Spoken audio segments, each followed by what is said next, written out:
Hey, boo boo, how's it going? Oh, not this again. We just did this last week. You shouldn't have gotten two people from Jellystone. That was your fuck up. We didn't know it's.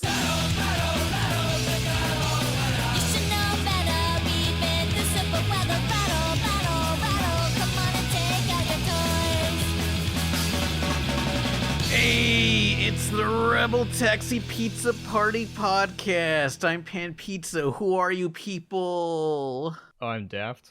I talk about art people. I'm Jake Neutron. I'm still FNF related. And I am... Am I supposed to introduce myself? Yeah. Yeah, that'd be nice. Who are you? Please. Fuck yeah. I am IZZY DELUXE of the band QBOMB, as well as various animation projects. Yeah. We had you on before. Do you want to refresh people's memories on what you Yeah. did before? I think you had on my alternate identity as Gene Goldstein. Oh, yeah?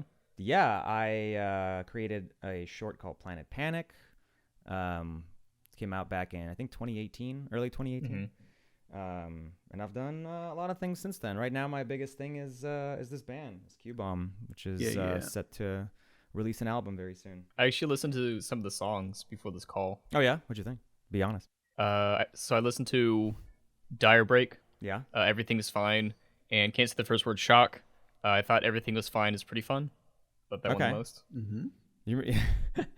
You really made that first word sound ominous. No, the song is called Shock. Whoa. Yeah, Pan can't say it, Jay can't say it, but it's Oh. okay, I can say it's fine. I'm say white it. passing. What do you mean I can't say it? Okay, say it right now. Say it. Sure. Grr. It's fine. Okay, This cool. is all bleeps. No one knows what we're saying. It's all just... Yeah, No. it's great. It's just bleeped. But what do you think of the band, Pan? Oh yeah, it does give me like mindless self-indulgent vibes. I love it. And Izzy's showed me like a music video, well, upcoming music video. It's not done yet, but it looks amazing and does have that Scott Pilgrim style of editing. Yeah. Yeah. That was definitely the approach. We've always been like the existence of Sex Bob-omb was something we wanted to like validate. It was like, what if this was a real band? And 100% on MSI. Like, I love MSI. Except for the more recent accusations. That's not fun. What? I That didn't puts hear a about stink that. on the whole thing. Oh yeah, there was some shit with Jimmy Urine. Oh man. Doing things to underage girls. Oh. Which put a stink on it. It's always a shame and I feel like a lot of my favorite acts have all had something. Something has come out about them, and that always sucks because it's like I feel like I'm left with a lot of my childhood bands just kind of tainted, and that takes some processing. But anyway, that aside, like MSI for sure. We love that whole new metal has kind of a stink to it, the genre like. It has a sort of bad connotation because I think back when it came out, it was everywhere and a lot of like metal fans. It like tainted the genre.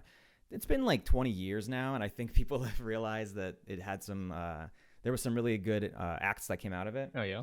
And like I love Linkin Park. That was 100% new metal. Slipknot. System of a Down. Alone. System of a Down is totally. That one's a little. I always think it's funny that one's considered new metal, but. But sure, yeah, I love System of a Down, and so I'm making the music that a 14-year-old Izzy would like. Hell yeah. And the videos and all of the aesthetics of the band. We're very like, it's all very post-apocalyptic. It's all very Danger Days. Yeah. That definitely MCR. I actually just saw them this week. That was Oh, same. a very interesting nostalgia. Oh yeah, which day? Well, I saw it at Riot Fest in Chicago like okay. 2 weeks ago. Yeah. Oh shit. Okay, yeah. Well, they've been playing these shows in LA, and they're playing 5 shows, one after another, basically. And I had tickets to the first night. And what was cool about that is that it turns out that every day has been a different album that they've been highlighting a bit more. They play all the hits no matter what. But I landed on the first day, which was the first album, which is a raw ass album. It's not through the studio, so it's through the label or whatever. So but it was really cool. It was cool to hear these like really nasty old songs of theirs played to a huge arena. Speaking of concerts, don't you have one coming up? We do have a concert, yeah. So our big announcements are that we have a album coming out on October 28th, which is a week after I think this comes out, right? Yeah. And then we're doing a Halloween release show. So it's the night before Halloween. It's October 30th. And it's going to be fucking nuts because we have some great openers. We have a local band called Shunkan. And then Boy Jr., who is a TikTok sensation. And we're playing the entire album front to back, which we've never done live. A couple songs that, maybe 3 songs that we've never played live. And then, some little secrets, some little extras. But afterward, Living Tombstone are going to be DJing. And they were the ones who signed us originally. So, they had their album come out a couple years ago. And part of their sort of deal with their label was that they could start their own label. And so we were the first act that they actually signed. That's amazing. And it was super cool. I mean, I've known those guys forever. Sam Haft I've known since I think we were both like 17 or 18 or something. And which is a long time, everybody. Yeah. I'm almost twice that now. And so they loved what we were doing. It fits really well with what they're doing. And it's been great. It's been a really busy year. Like we have 2 singles out already. We have a song called as was mentioned. That also got bleeped. Wait, no, I can say it. That's fine. Yeah. This ain't Twitch. Yeah. And so so that is a very I'm really proud of that video. It's really like up close, very also has some Scott Pilgrim-y vibes. Although that one I think is a little more I don't even know how to explain it. But look it up. There's a lot of cool visual effects that we did on us playing. And then the second video is for a single called Dire Break, which is a puppet video. And we had Muppets made of all 6 of us and shot a little narrative, a little video. The whole thing is about burnout and feeling underappreciated. And so the video is like this Sesame Street type show where we're performing and being driven to the brink of exhaustion. And then the third video is for a single called Poison Pop.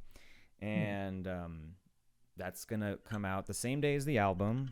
And it's a big undertaking. I've been planning that video for, I don't even know, 3 years, like just in the back of my mind, like I basically wrote the song for the video that I had in my head.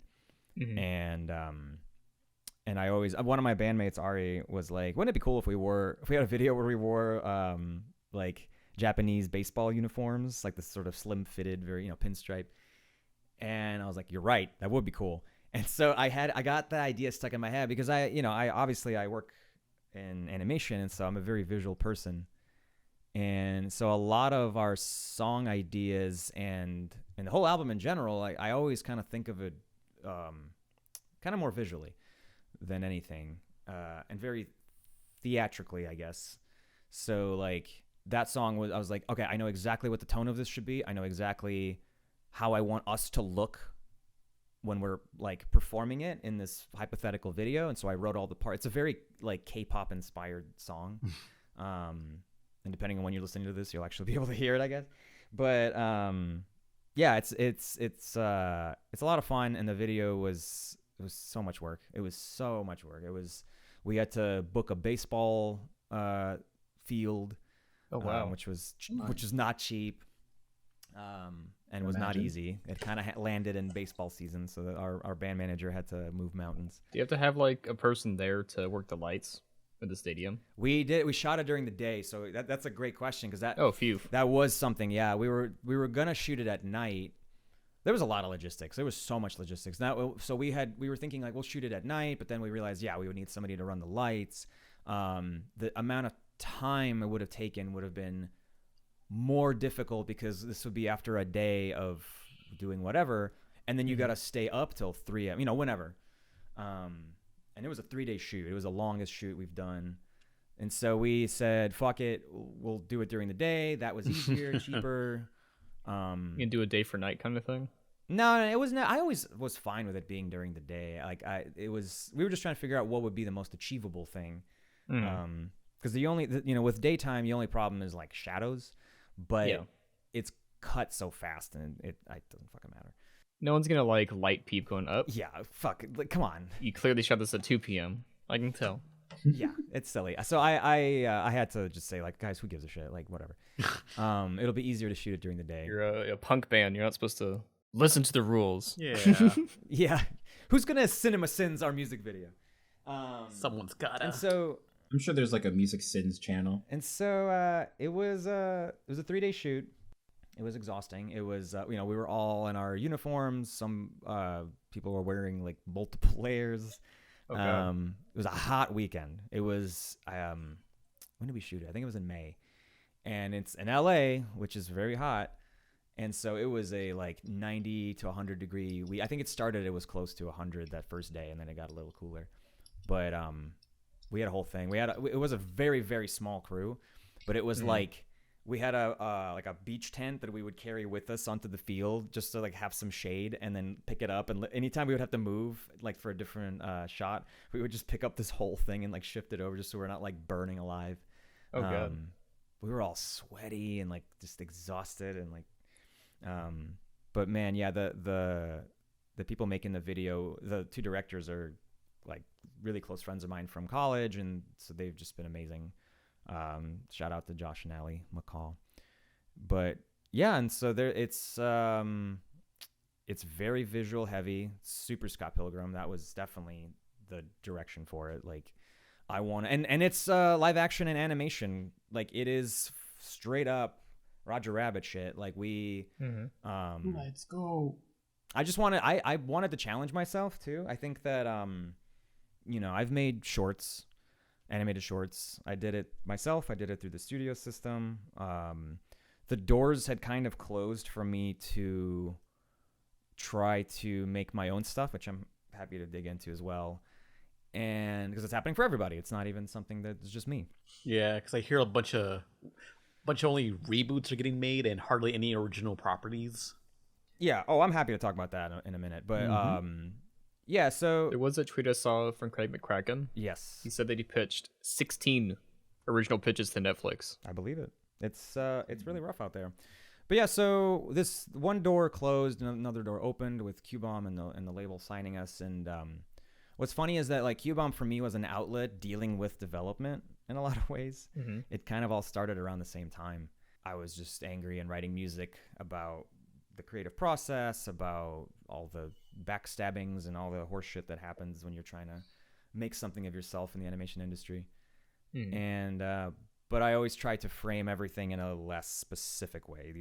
I focused in on broader feelings and experiences, just the those general feelings, not the specific things that I was dealing. And I'm really proud of it. Like I think that I mean, obviously, I guess, but I really like what we've done with the album. There's like a secret lore that is kind of going throughout the whole thing, which we hope to kind of reveal over time.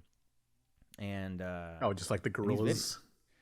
Kind of. Yes, actually, that's a great comparison. Yeah. Like Mystery Skulls, the indie one. A little bit of that too. It's because it's not so much about. It's not like it's a story. Same as Gorillaz. It's like it's not a story. The songs stand on their own. Oh, there is a story in Gorillaz. We're watching a whole 3-parter, is there hour-long video. It's like, here's all the backstories of the characters. Here's how they met. Here's why they got the mansion. Here's how they record the music. It's like, oh my god, they wrote more. But the songs themselves don't reveal any of that. That's all like after the Music fact, video right? stuffs. Yeah. Music video does have some, but and so there's a little bit of that in our videos. Yeah, there's some little tidbits that we hope to connect in the future.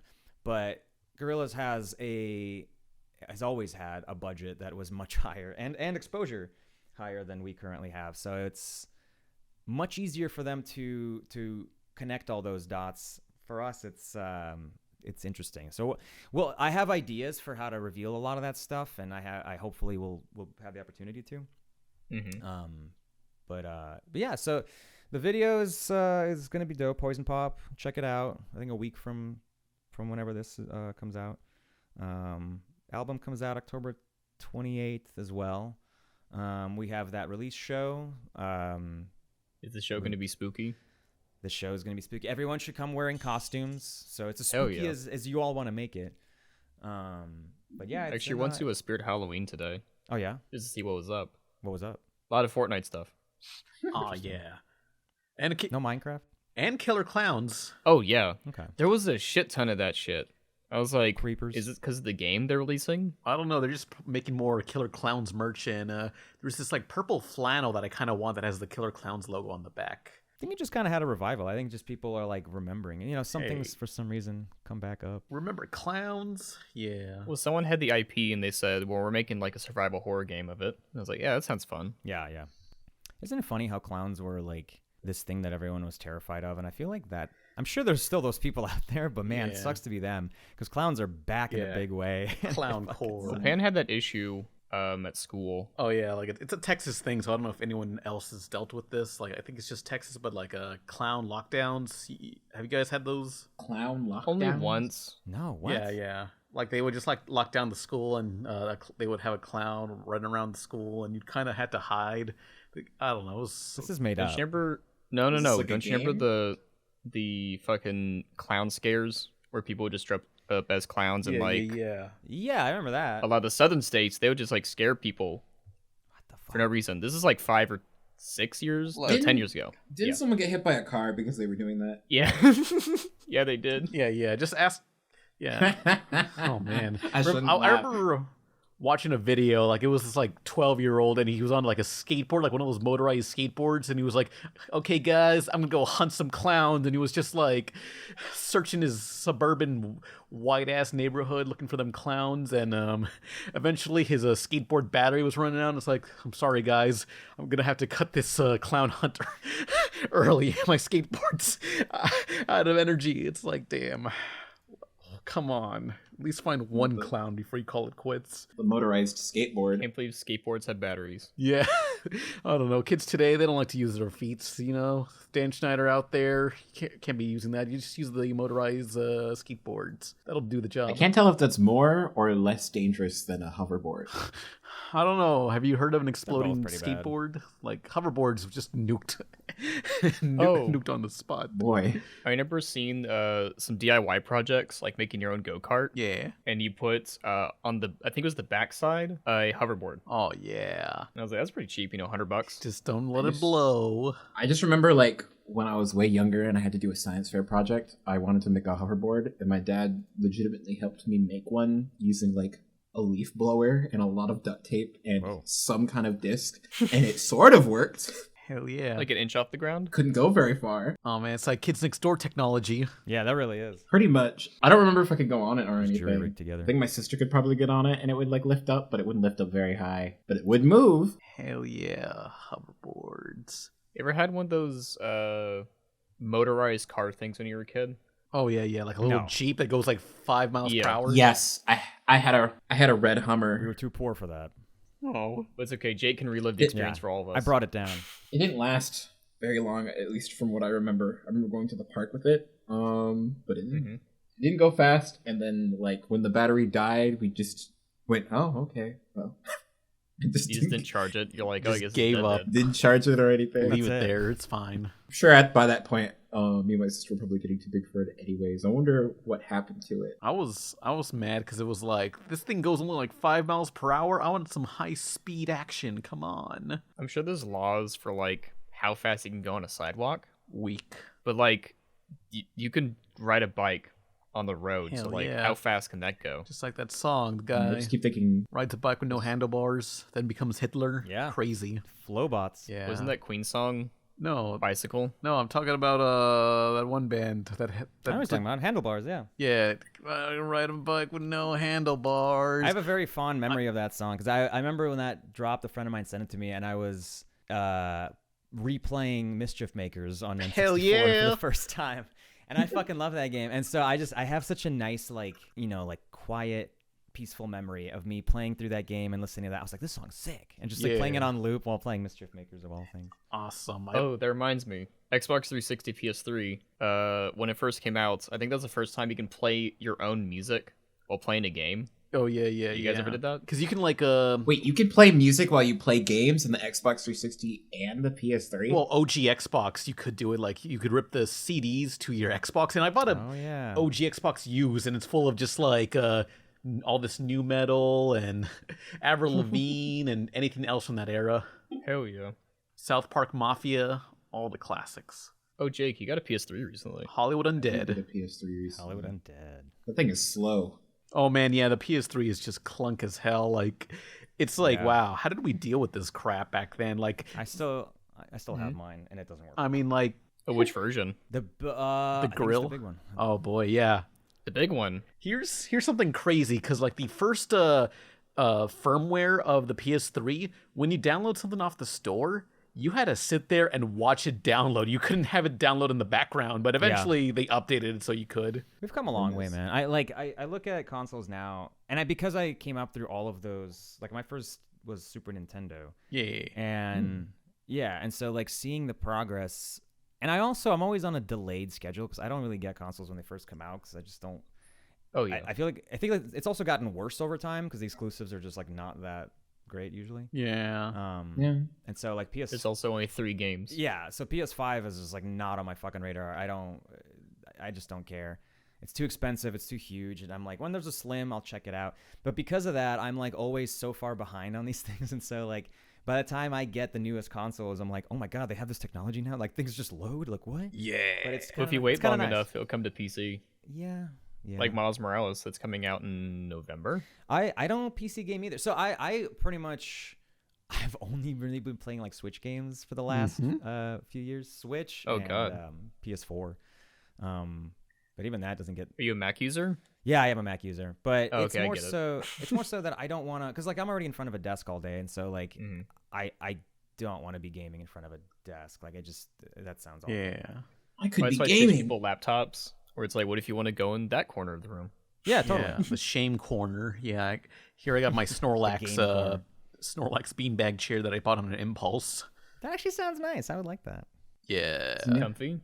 You know what's a game that just came out that I know nobody's going to talk about and probably nobody's going to play, but I really like it? Which game? It's that goddamn Nickelodeon Kart Racer 3. Oh yeah. Like I think I that's didn't like even know maybe I've 3 of been- them. Game Mill. Yeah, they just pump out all the licensed games now. Like they're making a new Cobra Kai game, and it looks slightly less shitty than before, but it still looks pretty bad. I remember seeing This is- footage of the first one and thinking, oh, well, this looks like they didn't have that much of a budget. And now I'm playing this, like the most recent third one, and I'm like, wait a minute. They have so many tracks and so many characters. They got XJ9 and Aang, so this is looking They good. got- And Garfield. I'm thinking of Aang, They got Jimmy Neutron. kind of like the Sonic kart racers, where Sonic's in a cart and it's like, can't Aang do that thing while airbending? You know what I That mean? takes a lot of effort. I mean- can't do that for like 3 minutes straight. I mean, like, he'd probably still prefer to, like, be, like, you know that one, like, travel cart thing from, like, what was the city? Was it Boston Say? Oh yeah. They had those, like, box things that traveled around the whole tournament. I'd imagine that he'd probably still rather use that than, like, his airbending. Yeah. Even though he has to still use his airbending to make it work. It's like a minecart in Donkey Kong. You could Now- use Appa instead. That's too big. Now, I will say Maybe shrink him down. this kart racer game, it needs some patches because there are some ridiculous kinds of glitches or just weird game design choices. I don't know if they will patch it. Oh man. Considering I don't know. I'm surprised because they got way more characters than like they usually do. The fact that they got like I opened the game up and it told me I had like 30 something more characters to unlock. Probably more. Oh yeah. So I was like, okay, I wonder if they're 1, gonna add more characters, 2, add more tracks, and 3, I don't know. I think the worst glitch is that there's some stages where like I'm trying to figure out how to explain this because this game actually has like a surprising amount of stuff in it. They have like mechanics. Like it's not just a regular kart racer. They have things that are trying to emulate Mario Kart and also do their own thing with like the slime tricks and all that. The slime tricks. Slime tricks were like you know how in Mario Kart if like you press a certain button when you like hit a ramp or something, Oh yeah. Character kind of just does like a fancy little trick thing and they get boosts. Oh, okay. They have that in the game, but it both gives you a boost, and I think it also fills up your slime meter, which oh my god, and that's a whole other thing in the game where like you can have these like 3 assist characters as like when you enter a race, where one it's a slime meter slowly builds up, and then you can use a special ability like if you have like one of the Loud House kids, they give you a boost. Or if you have that one clown character that I saw some people freaking out about. I don't remember their name. Clown? Or like Bongo or something. Bongo? They give you attack Oh, yeah, from items. Garfield. Oh, yeah. Pinky the clown. Yeah, Binky. And, but then you can also have these 2 other things. Like any of these like large amount of characters that just, they kind of like give you abilities throughout the thing that just activate at random. Like, I know that fucking Lord... Oh, I forgot his name. Why am I forgetting the name? The villain from Zuko? Avatar. Fire Lord Ozai. Yeah, Fire Lord Ozai. His special ability is that he gives you a boost at random. Like, he'll just randomly boost. Oh, that's interesting. And then I think Libby, and they're using like her oldest design, lets you go faster on like slime roads or something. It's so hard to describe this game. Apparently the second one only came out 2 years ago. Really? Yeah, that's the cover with Jojo Siwa and like Lincoln Loud. Oh yeah, Jojo Siwa's in the game. I forgot about that. Did they forget she's a real person? I mean, if they're gonna put in real people, where's Keenan and Kel and Coolio? Yeah. I was kind of like looking at the list and saw Jojo Siwa show up after like I bought some characters, and I was like, wait a minute, is she the only live action person in here, or is it because she got a cartoon? I guess that. I think because popular. Yeah, someone's gonna buy it for them. I guess. Where's It's like every other playable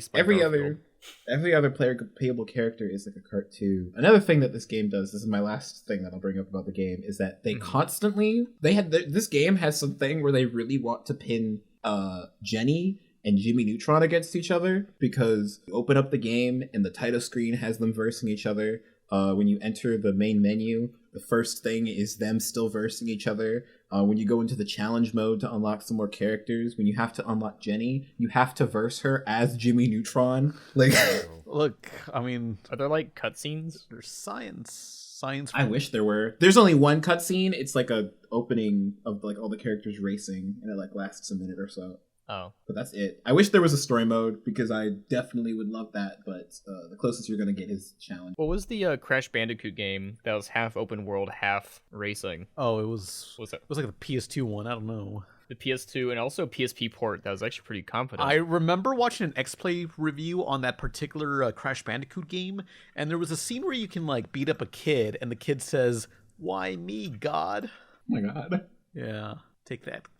Why me, God? I always like dialogue like that. Reminds me, there's this whole Twitter account dedicated to Cars lore, and like dissecting every piece of wording that they say. Oh no. Like when they say hillbilly hell in the first movie, it implies that A, hillbillies exist, and B, hell exists. Yeah. At least the concept of Christianity exists. Oh boy. Oh my god. I want to see Cars Hell.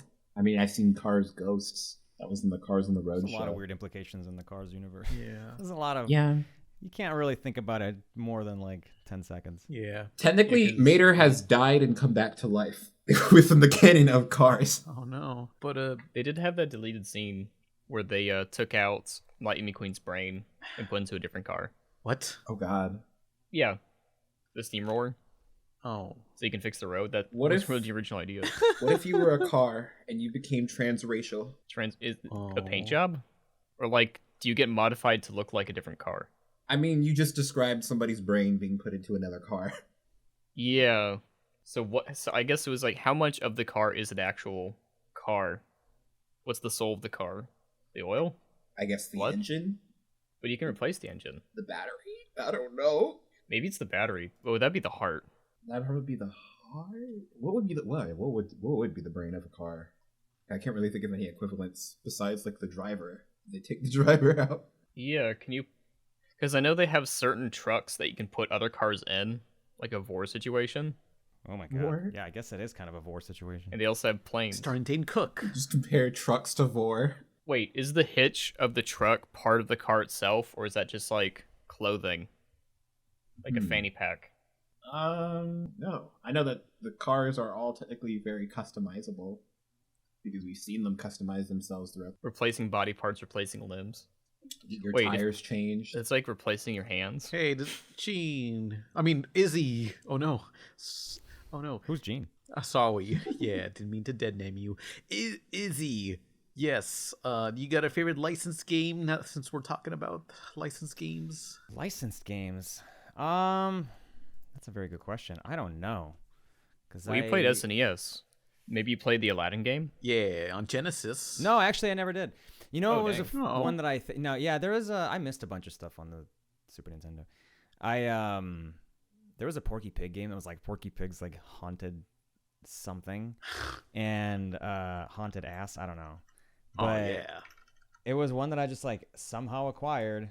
Don't know how. And that game is hard and fucking weird as fuck. Haunted Holiday, that's what it was called. And there was no saving. For some reason, there was a lot of games back then that just didn't have battery saves yet. And so I would just try my best every once in a while, like a Saturday afternoon, and just get through the whole thing. And it was so fucking hard. And I tried it recently, just like as a ROM. I was like, let me see what this is. Maybe I was just a stupid kid. No, I was actually a genius child for even getting as far as I did, because that game is fucking unbearably hard. Like, it is just stupid. And it's one of those like old school games where they didn't understand, like a difficulty curve.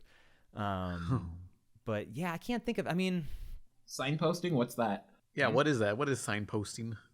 Y'all know what signposting is? No, I don't think so. It's like when a game is trying to subtly like point the player to where they need to go or what they need to do. Oh yes, saying it. Then you'll beat the game in like one weekend and you'll just rent it. It wasn't even that. Like they did, there was literal signposts that would tell you where to go. Okay. It just was this like a maze-like platformer? It was like a lot. It was like Bubsy 3D. Like it was that kind of like shitty like Bubsy. It's a bunch of platforms, and you collect random like even in the screenshot you posted in the group chat. Like there's like you just collect cupcakes because haha Porky Pig fat. Like that's the extent of it. Is it like a dream game? Yeah. Like Mario 2? Yeah. Oh.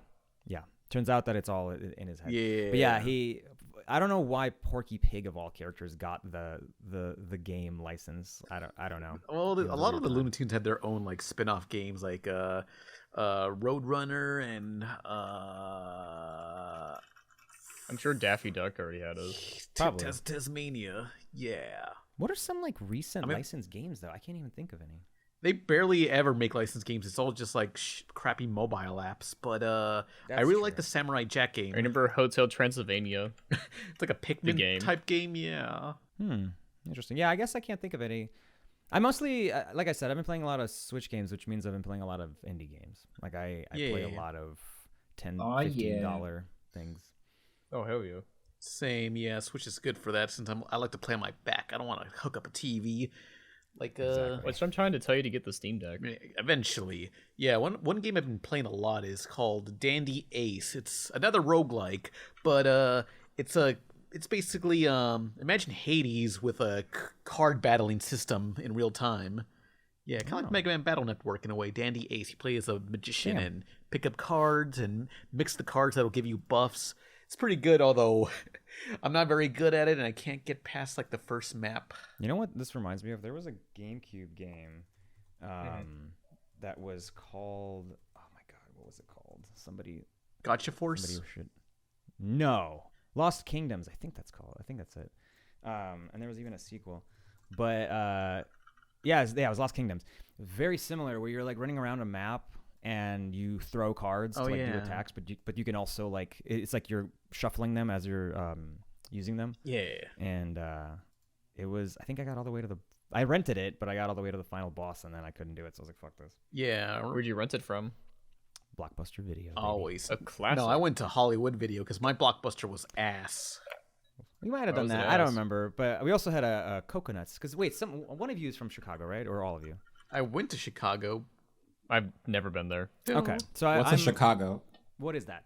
No, I'm actually from. I grew up there, and we had a Coconuts Video. That was the local Coconuts Video chain. Yeah, Coconuts. Watched a lot of anime VHSs at Coconuts. What Coconuts in Chicago? So it's like the store is called Coconuts. Oh, I found it. Yeah. Coconuts Music Movies. Yeah. They Sounds like still a TV special. exist? I doubt it. No, I don't think so. I really doubt it. Gone. I remember the last movie shop, before they closed down, the last ditch effort to get people to join, they started selling CBD oil. Hell yeah. Whatever that is, I'll take it. I don't know what it is. Is it good for my car? Yes. It just makes you sleepy. Oh, yeah. No, it's CBD great oil for in your your car. car. Sleepy. You can't be driving like that. Probably Yeah. not. I like the logo. If you're watching this on YouTube, we're gonna have a Coconuts Music Movies. Yeah. Oh my god, wait. Talking about Switch games, there's a really cool Switch game that's coming out next week, and I know I'm going to disappear for a week when it does. Which is? Oh damn. That Mario Rabbids Sparks of Hope. Oh. yeah. Oh, right. I've been getting into more tactics game thanks to Disgaea, but I tried playing the Rabbids Mario game, the first one, and I thought it was way too easy. And it's like, I'm very early into the game, but it's like, does it get a lot harder? Because this is a baby game. Oh yeah, it gets way harder. Okay, good, because I bought that, and I also got on Game Pass Gears of War Tactics and was enjoying that a lot, even though which is also inspired by XCOM, which I should try. But yeah, Gears of War Tactics and Disgaea. Get into tactic games. Have you finished that game yet? No, I'm never gonna finish Disgaea. It's like 10,000. You gotta grind for eternity to beat it. I was replaying the Rabbids game because I'm just like, all hyped up. My boyfriend was watching it. I was like, this reminds me of XCOM. Yeah. So he proceeded to download XCOM after I was done. And every time I pop in and watch him play it, I think I watched him play the first level and someone died horrifically. Oh, no. They screamed. They went, ah! I was like, oh, no, not for me. Damn, yeah. Yeah, XCOM rules. I love that first-person shooter. Classic. While we reminisce on many great games, we're gonna take a quick break. Betrayal! Yeah. Get into some questions. There's a lot of questions for Izzy. Yeah, I'm excited. Let's do it. You excited for the break? Do you want to say something Yeah. before we cut the break? Check out Porky Pig's Haunted Holiday. Nah, I ain't playing that crap. We're always in our clubhouse getting high. Super fuckers. Everybody wishes we would die. Super fuckers. Here we come like a bomb. Everybody fucking run. Hey, it's back to the podcast, and we got questions. So if anybody has any questions, be sure to start out with the word question so it's easier to find, or post them in the official Discord in the Q&A section. And what's our first question? From Wisconsin King, what are your thoughts on Comcast might merge with Warner Brothers Discovery? How many mergers do we need? Bad. It's really bad. I think I alluded to it earlier, but there is so much consolidation of all these companies. I mean, we've seen all the layoffs and everything, but it's bad on every level because you can't get anything original made right now. You also can't work on anything original barely at all. There's less and less opportunities, but now you can't even work. It's just there's less jobs. So animation's not in a good place, and that's it was a real bummer to kind of spend my whole life working towards an industry that was ultimately just really, it's one because there's a lot of people who are a little more optimistic than I am, and they're like, oh, this thing's come in waves, this is gonna happen, blah blah blah. Especially older people, they're like, oh, we've lived through similar dips. But I don't know, man. And then I talk to other people who are in their 30s and 40s. They're like, no, it's never been this bad. This is atrocious. And it's the streaming wars are over and we all lost. It's fucking shitty right now. So not that I know Discovery has to wait, I think, another 2 years before they can merge again. I'm sure they will again. I think there was something a friend of mine told me recently that there was a antitrust law or something that got repealed in 2020. And I don't know shit about the law, so somebody probably could explain it better. But it's the gist of it is that there was something prohibiting companies from doing this in Hollywood, and it's no longer there, and nobody talks about it. And it seems like it's very likely the reason why we're seeing all of these mergers happen now, because there's nothing stopping it. Who knew that anytime companies are allowed to, they're just going to act shitty? I think for something like entertainment, it's hard to really call what is monopoly. No, absolutely. That's why it's not as regulated. Yeah, because it's kind of hard to pinpoint. Because we still have Disney as a separate entity. We still have NBC Universal, all that is still by itself kind of thing. Yeah, I mean, it's probably gonna end up being like 3 or 4, you know, and that's like on paper, I guess that's still technically competition, but is it? It's like, I don't know. So it's pretty bad, and I don't want to be a doomer, but I also don't want people to, anybody that's like young and trying to break in, like I think it's better to know that things are not great, because then you won't have your heart crushed right away. Like, you know, expect it to be really bad if you're just trying to break into the industry. I've had friends that have looked for work for years and had a really hard time, and now veterans are having a hard time keeping a job. As I'm sure you guys know, like the season orders have been getting shorter and shorter, and so you're constantly looking for work. And so I straight up I left. I haven't been in TV since last August. What was your last project? I worked as a revisionist on Jellystone on HBOMax. Oh, we just had a Jellystone person. Yeah, Charlie, right? Yeah. I worked with Charlie. Yeah, and so it was a really fun gig. So when I started, before that, I was on Anamaniacs on the reboot. Oh, nice. And as a board artist, and I did that for 6 months. And that was really draining. It's a really difficult show. It's just really ambitious. But I took a step down as far as like position to do revisions on Jellystone, because it was Carl Greenblatt, who's a friend, and I know he puts together a great crew, and it was a bunch of friends. So we were just like hanging out for like 2 months. We were just like hanging out, and then the pandemic happened, and then it was like it was such a waste of a great crew, because we were all stuck at home and couldn't interact really, and like Slack ain't it. You know, it's just not the same. And so everyone is depressed and bummed, and it was just like, wow, that sucked. Like that was almost such a fun year, and then it just went to shit for so many reasons. I suppose this would lead into the next question. Yeah. By Star Yes, they ask, would you consider making Planet Panic completely indie? It's not even a question of would I consider it. It's just not doable. There is, I think people don't understand, honestly, just how expensive it is to produce anything independently. And because like that short, I think cost $60,000 from Nickelodeon. And that's why it looks so good, because I had resources from a major studio, and if I was working independently, there's no fucking way I would have raised $60,000. And that's a 3-minute short, right? So like, oh damn, multiply that by however much. And I am working on an independent animation project that's much more lower and much smaller in scope, and designed for sort of the feed nature of our current internet landscape, where there's small bite-sized little shorts, little gags. Maybe for like TikTok and stuff. Yeah. So it's sort of for TikTok, but it's cross. You know, I'll be able to post it anywhere. YouTube Shorts is now, I think, really going to start pushing themselves, because they are competing. They're trying. It's a separate ad system, and yeah, they've turned on revenue, which is great. It's stupid that I wasn't there to begin with, but so my goal outside of QBOMB stuff, because I do miss. It's a good question, because I miss making animation. I was really bummed when I spent over 2 years trying to get Planet Panic made into a show, and I don't think I've talked about it like super publicly. But I really busted my ass, man. Like I weaved through a lot of politics at Nickelodeon.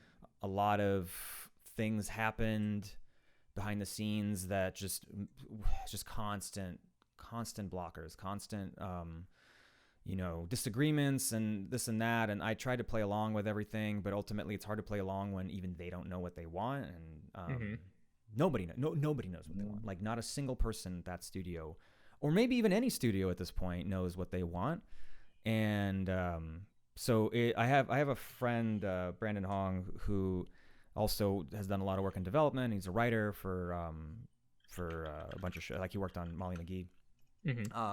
But he describes it as like trying to get a show made is like a stack of slices of Swiss cheese, and you're trying to drop a pencil through all of them all at once.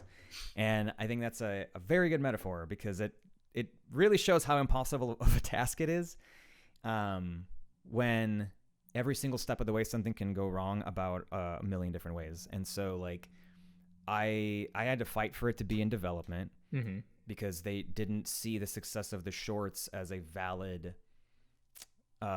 example of what people like to see, which was frustrating, because I just kept saying, then what are you looking for? Because I don't understand. And their claim was that the audience that was watching the short is not the audience that they're trying to hit, suggesting that it is not kids watching the short, which is lunacy, because I see, you've been on the internet long enough, you know when it's a child behind the keyboard, when it's somebody, when it's fan art, when it's all these things, you know that this is a kid. And also, like, it was definitely get in touch, for fuck's sake. Like, you know, like, clearly this is a show for kids that kids would like. So it was a difficult couple years of just doing a lot of shit. There was more fucked up stories that I'll tell one day when I'm not worried about getting blacklisted. Oh man. But yeah, and so back in April of 2021, they passed on it, and I announced it publicly and everything, but I pitched it around a bunch of places. The writing was sort of already on the wall for what the state that things are in now for a lot of higher ups. And so it was just a constant door shut in my face. Like, yeah, great. Looks great. Sorry, we don't know what to do with this. Oh yeah, awesome. We don't know how to get this made. And I got in touch with some very like prominent, famous producers that were very into it, loved it, had no idea what to do with it. Like, and so after months of that, and after months of looking for work that I didn't want to work on any IPs. I was so burnt out. I couldn't take working on some fucking doll show or whatever. And I had an offer to work as an animation manager at like a mobile game studio, and like a casual, you know, whatever. It's not anything to brag about. And jumped over to that world. I started in that world. I started in mobile games, and so I kind of went back in there. But it's been so great for me, because there's a really nice balance of work life that animation doesn't have, and it's because they know that there's a lot of competition between people instead of between studios, and so they want to. It's that Silicon Valley thing where they want to keep people that they like, and so they're like, hey, as long as you get the work done, like, we don't give a shit. Like, they give us half days on Fridays. Like, it's crazy. Oh, wow. So I'm like, fuck yeah, like, I'm just gonna cash these checks, you know, do my best at this gig, but it gives me the bandwidth to do my own stuff, to do QBOMB, and now, that was a good pun. The bandwidth. Very nice. So I didn't even.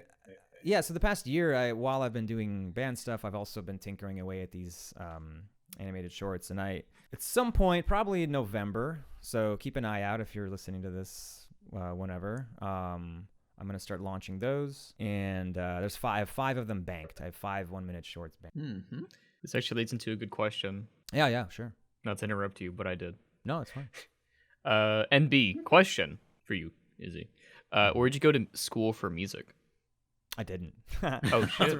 That's a really funny question. No, I went to school for art. I mean, I'm an animator by trade, and have been for a very long time. But I play drums a little bit. I learned kind of in high school, and I've been playing throughout the years. But I'm just a front man. I just sing and scream and rap, and I have a sense for like what makes something good. I think, I don't know, maybe that's arrogant, but so I work with my bandmate Rem, who's an amazing composer and just songwriter, and together we kind of just figure out what would make, he writes a lot of stuff, and then I kind of pick the best of it and we whittle it down and we work together. And so I've written a lot of parts and a lot of lyrics and melodies, but never went to school. Don't know shit about music theory. Don't know anything. I'm slowly learning guitar for the first time, but I think you don't really need it. I think that there's so many like DAWs out there, like digital audio workstations, that let you just use a digital piano roll to write melodies, and you can just kind of figure it out. And so, like, I don't think anyone needs any school for anything, really. You can self-teach yourself anything. Honestly, looking at the stuff that people and the stuff that I worked on in like F&F space, there's people who are like so young that they can't even. There's no way they could have touched any college courses, and they'd be doing stuff that people go to college to learn. Yeah, like now that the internet's so accessible, it's like there's so many amazing artists that are like barely entering college or whatever. Yeah, there's just more resources on the internet, like you said. And so, yeah, me and Rem, we met online. We didn't live in the same city for over a decade, and or close to a decade. And then yeah, we were just doing chiptunes for a while. That was our first music projects. Is we just were messing around with chiptunes because you don't need to know how to play anything. It's all just like, does this sound good? Yeah. And then once I moved to LA, a little bit of time passed, and then we were like, hey, let's try making actually, it was at Nickelodeon. There was a like a Battle of the Bands talent show type thing called Nickapalooza that they hadn't done in years, and they brought it back. I think it was 2016. Nickapalooza. Yeah. And so we were like, they only had a 6-minute set for each band, but we were like, we can write some songs for a 6-minute set. So we wrote 3 short songs, just these punk bangers, and that became our demo EP, First Impact. And then we're like, hey, this is pretty fun. Fuck it, let's write an album, which was ambitious. But here we go. Now we're close to coming out. Oh, nice. That's great. Yeah, like when was the baseball music video coming out again? October 28th. So it's the same day as the video. Okay, good. So you can all see it somewhere in the YouTube, right? I believe. It'll be everywhere. Yeah, it'll be on YouTube. The song will be streaming everywhere. I think my grandpa loves QBOMB, because like he's always like talking about Q and thinking like, damn, I gotta listen to Q. Hey, no joke. I like. There's always that worry with us, but but fuck those people. We're not gonna let them win anyway. Yeah, gotta reclaim the letter Q. Exactly. I'm taking it back. Yeah. But there's people that have that letter Q. Have they holding it hostage at gunpoint?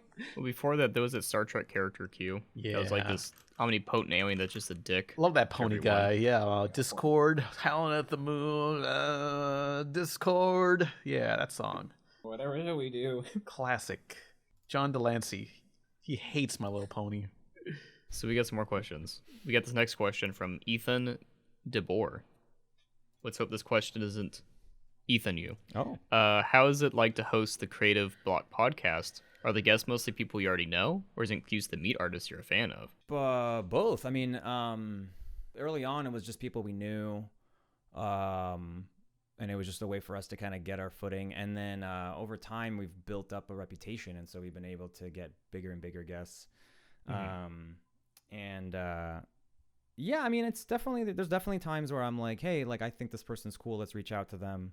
And yeah, I've formed some friendships with those people since then. It was actually really, because basically by the time I had started that, I was already kind of checking out of TV. And we started in September of 2020. And so it was pretty deep in that pandemic slump.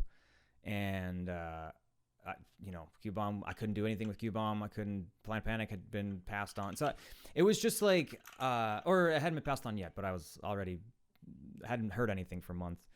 And so, yeah, me and V, my co-host, were like, hey, I had talked about it years ago that I wanted to interview folks, and then she had an interest in it too. And so we were like, let's combine forces. Let's make this. We'll draw while we chat, whatever. And it was really fun. It really got me out of like a depression because I just had nothing going on, and I'm a very project-driven person. Like, I'm happiest when I have a lot of stuff on my plate, and so it got me out of that. And yeah, it connected me with a lot of people that I never thought I would get to chat with, like Jason DeMarco, who like runs Toonami and Adult Swim. Like, it's crazy. Like, people I never imagined I would get a chance to talk to. And it's a really good resource for those who don't know it either. Like, our goal was to talk to professionals as professionals and get stories of failure just as much as stories of success, because a lot of animation and media in general is a lot of like, and then I did this and then I succeeded, and then it's just about luck, and like you gotta just keep at it. And it's like, yeah, that's true, but I don't think we hear enough about all the times that people stumble and like just crumble, and that's always been a thing, is we try to get people to talk about those moments. We had Jorge Gutierrez on the show, and his episode is one of my favorites because he was very honest about that stuff, and very it's just it's really nice to, I think it's a really nice resource to have for people to learn about just how TV is made, how movies are made, how, and really get an honest take on it. We've had Vivzy talking about that indie animation route. We've had Worthy Kids talking about that indie animation route. And it comes with its own problems and like difficulties, and it's scary. There's no stability there, so you're just constantly working to keep up with trends sometimes, or just whatever. So yeah, it's all bad. that's the moral, is it's all bad. For the Creative Block podcast, this ain't a question from the chat, is my question. What's the font you use? Is it an original one? I mean, I kind of hand letter a lot of it. I don't remember actually. No, because there is a font, but I think the numbers I hand lettered, but I don't remember honestly. I think it's like bubblegum or something. Oh, so it's not like a typeface? For which part? Which specific text? Yes, the text, like on the thumbnails. On the thumbnails? I'm seeing it right now. Yeah. If you give me 1 second, I will let you know. Yeah, because I like it. It's fun. It is fun. If you're listening to this on YouTube, take a look. Here's the thumbnail. Wish I remembered what it was. Let me see. It is bubblegum. The font's called bubblegum. That's a cool font. Thanks for... Now everyone can steal it. Yeah, a little insider info. Bubblegum. I gotta get them good fonts. Babs bubblegum. Dang. It leads into a good question, not answered or asked by anyone. No, wait. How you spell it? Bombs? Bams? Bubblegum? Bubblegums? I need it. Just bubblegum. I like round fonts or square fonts. No in between. I don't like any like italics or whatever. I do agree with that. I just typed in bubblegum font and I just found it immediately. Bubblegum font. Oh yeah. Hell yeah. I see. Yeah, this is a fun font, but is there lowercase? No. When you go to a shop and you say, I want to buy some bubblegum, what flavor do you guys go for? Anything that's minty, and just like I want to get that mint, put it in my mouth, and then just get cold water, and then just like freeze myself from the inside. It's how you really feel it. Yeah. What about you, Jake? Yeah, I gotta go with mint. I'm not drinking water though. Spearmint or regular mint? I don't even know the difference. Honestly, I've never understood the difference between spearmint and like winter mint. One's a bit more leafy. Like I guess so. Is that spearmint? Like greener? Yeah. I guess so. I can't tell the difference. I don't know. I've never taught. Repeat the question. I don't know how we got to talking about mints for a moment. Yeah, let's get back to the questions then. Well, that was a very important one. Jake, what gum would you get? Apple gum. Apple gum? That's what I always call it as a kid. Mom, I want some apple gum. Well, what flavor is it actually? Apple. Oh. And it's gum? It's hard to understand gum. About that. This is amazing. I don't remember what brand it was. You know what? I just remember. I want a gum apple. flavor that's flavored in the style of bad steaks. You know, the edge of the steaks that are like all chewy and you can't eat. I want a gum flavored like that. Well, have you ever had those Harry Potter JellyBeans that taste like shit? I don't want that crap. I don't like Harry Potter. I like sci-fi, not fantasy. Well, excusing all the terrible things that all the people behind Harry Potter's done. Right. Have you ever tried those, Gene? Oh yeah. Well, I hated Harry. I didn't give a shit about Harry Potter before it was cool. You know, before it was uncool to hate it.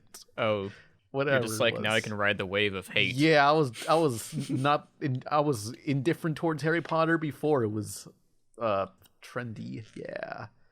Did you like Harry Potter at all, Jake? Were you a Wizarding World champion? Lame. I feel like the most interaction I had with Harry Potter was probably the Universal rides. Quidditch is unbalanced.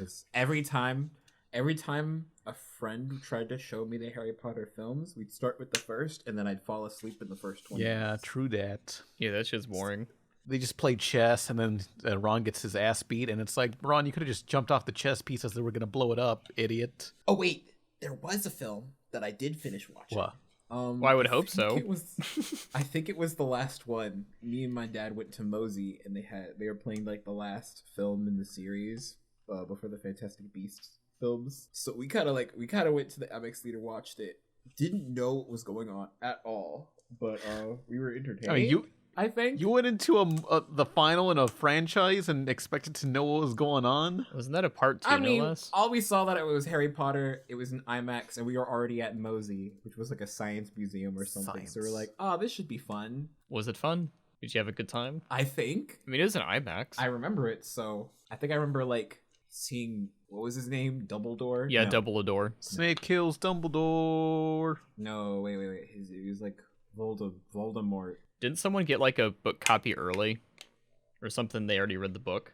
There was a whole campaign of people who got the book super early, and they were just going outside of bookstores and Hell saying Snape yeah. kills Dumbledore. Classic. Ah, sick and evil. And this is at the height of the popularity where people would like... Actually, remember when people waited outside of stores for shit, like GameStop and whatnot? Yeah. They Simpler don't still do that times. for consoles? Consoles, sure. People do that for phones. But like, I have you think. ever seen it for a game? No. For a game, I guess not anymore, since you can just download it. Yeah, it's all digital. Where's the fun in that? I haven't seen stuff for iPhones because when that Apple keynote released, my friend just ordered it straight from the website. One day there's going to be a game, they're going to be like, we don't want to upload this digitally yet. Because we want people to override stores Oh. quick. Gotham Knights for PS5 and Series X, console locked, 30 FPS. Epic. The human look. What? It's fine. The human eye can't see beyond 30. It's fine. Well, the console version is $10 more than the Steam version, and the Steam version can run at 60 and more. Dang. What even is 60 FPS? What's that game doing that's stressing out the PS5? So Maybe they were spread too thin. I don't know. Maybe there was a Stadia port that they had to cancel last minute because Stadia got canceled. Oh. Stadia. But we have one more question. You excited for this one last question, Bring it on. Izzy? What the check? Question for Izzy Deluxe. Check, please. You check. They said the full name. It's serious. Yeah. I'm anticipating it. With background character designs, do you manage to find a balance between making them visually interesting and practical to draw, or do they take up more time than you like? So they're asking about background character design? Yeah. I've never really... I don't know if I've really done much background character design. I've never done that professionally. So I don't know if I really have an answer for that. Reminds me. Last question. Do you have anything, Pam? Oh, I was gonna say, like, there's this one game called Dodgeball Academia. And I feel like, yeah, it's like, it reminds me of your style a lot, or at least Planet Panic style a lot. Oh, thank you. Yeah, 100%. Or KKO. Yeah, that's Ivan Frere. Yeah, he's a mutual. He's great. Yeah.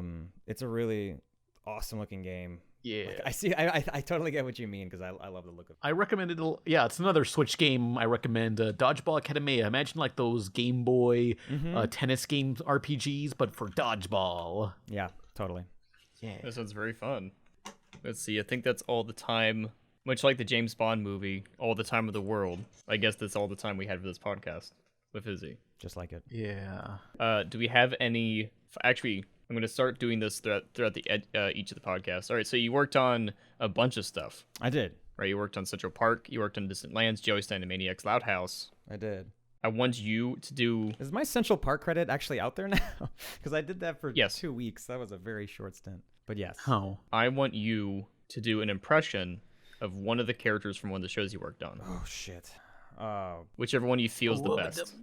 Dub. Hey boo boo. How's it going? Oh, not this again. We just did this last week. You shouldn't have gotten 2 people from Jellystone. That was your fuck up. We didn't know. It's. Can you do Anal Maniac? Can you do one of those guys? No, I can't. No. Anal Maniac? They're like, Anal Maniacs. Yeah, anime.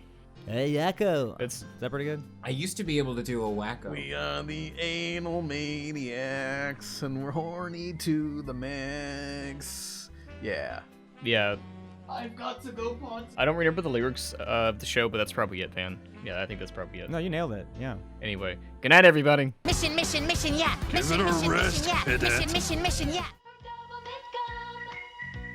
A double great feeling, making you realize double is the one for you. Double fresh, double smooth, double delicious to chew. A double pleasure is waiting for you.